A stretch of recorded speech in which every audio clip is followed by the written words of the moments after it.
सामना करेगा तो उस परिवार की सुख शांति कभी भी छीण नहीं हो सकती है। आपको ये बात ध्यान रखनी चाहिए। तो ये कुछ बातें ऐसी थी जिससे हम अपने परिवार को सुखी रख सकते हैं, अपनी जीवात्मा का उद्धार कर सकते हैं, गुरु के चरणों में अपने को अर्पित कर हम ये कार्य कर सकते हैं। और यदि ये कार्य हम कर लेंगे तो निश्चय ही गुरु हमारी तरफ दया की नजर करेंगे, और जब गुरु की दया की नजर हमारी तरफ होगी तो हमारा उद्धार होगा, हमारी जीवात्मा का उद्धार होगा।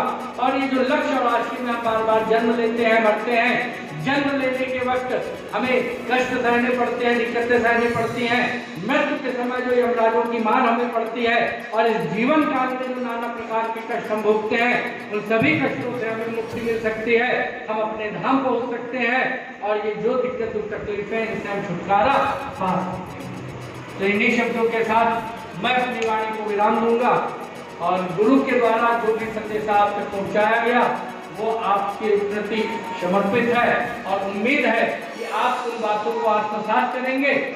यहाँ पे बैठ के मैंने कुछ नहीं बताया, मुझ में तो सामर्थ्य है ही नहीं कि मैं आपको कुछ बता सकूं। तो गुरु के जो वचन थे, गुरु ने जो प्रेरणा उत्पन्न की, उससे जो भी चीजें समझ में आई वो आपके रखी गई।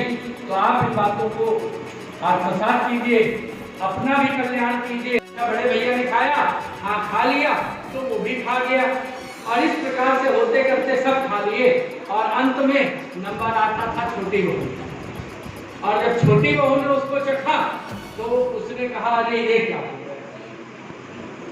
तो सब एक के बाद एक उन्होंने खाया ये करते हुए किसी ने नहीं बताया, और सब चले गए। और इस प्रकार से जब हो गया तो उसने हाथ जोड़कर पूछा कि अरे ऐसा था तो क्यों नहीं बताया।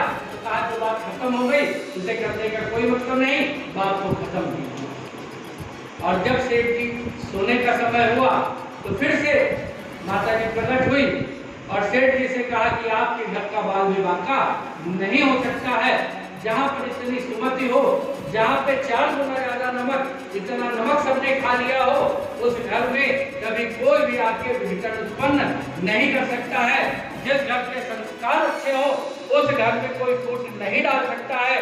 जिस घर में ऐसी सहन शक्ति हो, जिस घर में ऐसा अनुराग प्रेम हो, उस घर को कोई भी तोड़ बिखेर नहीं सकता है। तो आप ये सोचिए, आप समझिए, ये जो सुमिरन ध्यान भजन है, गुरु के प्रति बच्चों में अनुराग पैदा किया जाता है, गुरु के मार्ग को उससे चलाया जाता है, तो इससे क्या मिलता है?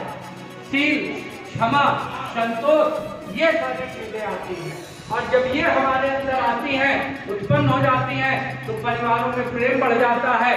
यदि कोई समस्या आएगी तो परिवार मिलकर उसका सामना कर लेता है, और किसी भी प्रकार की कोई भी दिक्कत उस परिवार को जरा सा भी निगाह नहीं पाती है, और कुछ न होते भी हुए भी वो।